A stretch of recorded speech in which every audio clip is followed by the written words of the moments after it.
মানে rights watch বলছে ভালো হয়েছে, কিন্তু হিউম্যান রাইটস ওয়াচ বলার আগে তো আমরা এগুলো জানি। এই যে ভারত যে এমন একটা কোন রকম দেশে পরিণত হয়েছে 2014 সালের পরে, নরেন্দ্র মোদী নামক এই অপদার্থ, এই সাম্প্রদায়িক শক্তি কোথায় গেছে ভারত, এটা আমরা পরবর্তীতে ডিসকাস করব। শুধু এখানে এটা বলতে চাই যে বাংলাদেশের ভারতীয় নাগরিকদেরকে পুশ ইন তারা কেন করতে চায়? কারণ তারা ভারতের হিন্দুদেরকে মানে এমন একটা মেসেজ গত 2014 সাল থেকে দিচ্ছে যে মুসলমানরা হচ্ছে আমাদের সমস্যা, এবং মুসলমানদেরকে তাড়িয়ে দিলেই তারা সুখে শান্তিতে থাকবে। এই নরেন্দ্র মোদী, এই অমিত শাহ, এই যোগী আদিত্যনাথ, এই শুভেন্দু অধিকারী, এই হেমন্ত বিশ্ব শর্মা, এইসব বদমাইশগুলা, এইসব হারামজাদাগুলা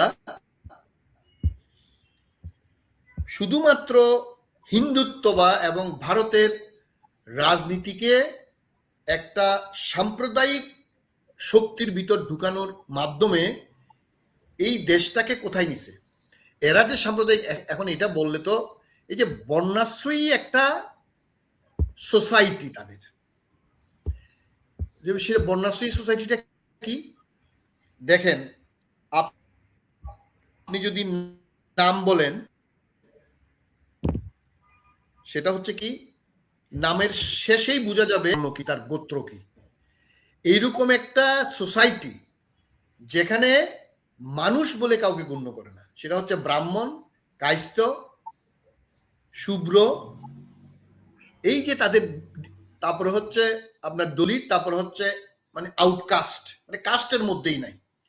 তো দলিত আর আউটকাস্ট হচ্ছে ওদের মোর দেন 60% মানুষ, আর 15%, 20% মুসলমান ধরেন, আর বাকিটা হচ্ছে তারা সত্যিকারের ব্রাহ্মণ এবং রিয়েল, যেটাকে একসময় অন্য কাস্টদেরকে ওরা হিন্দুও বলতো না, যেরকম একসময় মুসলমানদেরকে ওরা বাঙালিই বলতো না। এই যে তাদের বর্ণাশ্রয়ী একটা সোসাইটি, একটা সমাজ, এই সমাজ কোনোদিন উন্নতি করবে? আরে মুসলমান তো 15% বা 20%, আরো 3-4% ধরেন বৌদ্ধ, খ্রিস্টান বা নিগ্রুষ্টি আছে, কিন্তু এই বর্ণাশ্রয়ী যে তারা, যে তাদের যে পুরো একটা সমাজ ব্যবস্থা, আজকে তারা কোথায়? 30-35 কোটি লোক এখনো রাস্তাঘাটে পায়খানা প্রস্রাব করে। তারা সেগুলা না করে শুধুমাত্র মুসলমানদেরকে টার্গেট করে, শুধু ভোটের জন্য। এই যে এতদিন পশ্চিমবঙ্গ মুক্ত ছিল অন্তত লোকাল ইলেকশনে, এখন সেটাকেও দখল করছে। দখল করছে তো কিভাবে দেখলাম এখানে আমাদের দেশের নির্বাচনের মতো হাসিনার, এটাকে বলে নিকৃষ্টতন্ত্র, ইংরেজিতে বলে কি, এটা ক্লিপ্টোক্রেসি না, এটা আরেকটা নাম আছে, আমি নামটা ভুলে গেছি, কেকিস্ট্রফি, এরকম কিছু নাম আছে, যে নিকৃষ্টতন্ত্র, তো যেটা হাসিনা চালু করছিল আমাদের এখানে। এখন সেই নিকৃষ্টতন্ত্রে ভারত যাচ্ছে, অথবা উগ্র ডানপন্থী বা উগ্র হিন্দুত্ববাদ, আরএসএস এর যেটা মনুসংহিতাকে যারা আপনার কনস্টিটিউশন বানাতে চায়, তো ভারত আমাদেরকে যে পুশ ইন করতেছে মুসলমানদেরকে, এটা তাদের জন্য লজ্জা। আমি গত সপ্তাহে বলছিলাম আপনার এই শোতে, যে ভারতের প্রধানমন্ত্রী নরেন্দ্র মোদীর মতো একটা মানুষ নাকি এখন ইয়েকে ছাড়াই গেছে, আপনার জওহরলাল নেহেরুকে, তাদের প্রথম প্রধানমন্ত্রী ছাড়াই গেছে ইন টার্মস অফ টাইম, মানে length of his tenure as prime minister. তাহলে কি হইলো? তাহলে ভারত যে শিক্ষিত একটা জাতি না, ভারত যে একটা বর্ণাশ্রয়ী জাতি, ভারত যে একটা সাম্প্রদায়িক জাতিতে পরিণত হয়েছে, গণতন্ত্রের লজ্জা, মানুষের লজ্জা। এই ভারত কোথায় যাবে আমি জানি না। শুভেন্দু অধিকারী যদি কোনো মুসলমানদেরকে পুশ ব্যাক বাংলাদেশে করতে চাই, শুভেন্দু অধিকারী বলে, তুমি তো বরিশালে বলা, তোমার বাপ দাদা তো বরিশালে, তুমি চলে আসো, তোমাকে আমরা কিচ্ছু করবো না, তোমাকে সুন্দর করে ঘর বাড়ি বানাই দিব, তুমি আসো বাংলাদেশে, এখানে হিন্দু মুসলমান আমরা কিভাবে থাকি দেখো।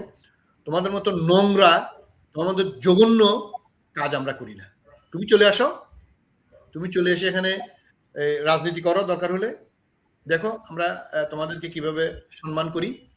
আমরা তোমাদের মতো সাম্প্রদায়িক না, আমরা অত্যন্ত উদার, এবং শত শত বছর ধরে, বলতে গেলে হাজার বছর ধরে হিন্দু মুসলমান আমরা এখানে থাকি।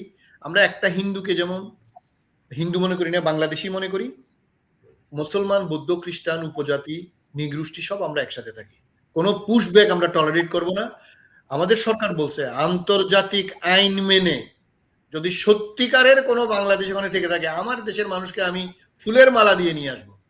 তোমাদের মতো ভণ্ড, তোমাদের মতো বদমাইশ, তোমাদের মতো সাম্প্রদায়িক, তোমাদের মতো ভুয়া সার্টিফিকেটধারী প্রধানমন্ত্রী এবং তোমার মতো উস্কানিদাতা শুভেন্দু এবং হিমন্ত বিশ্ব শর্মা, তোমাদেরকে আমরা কোনো অবস্থাতে টলারেট করব না।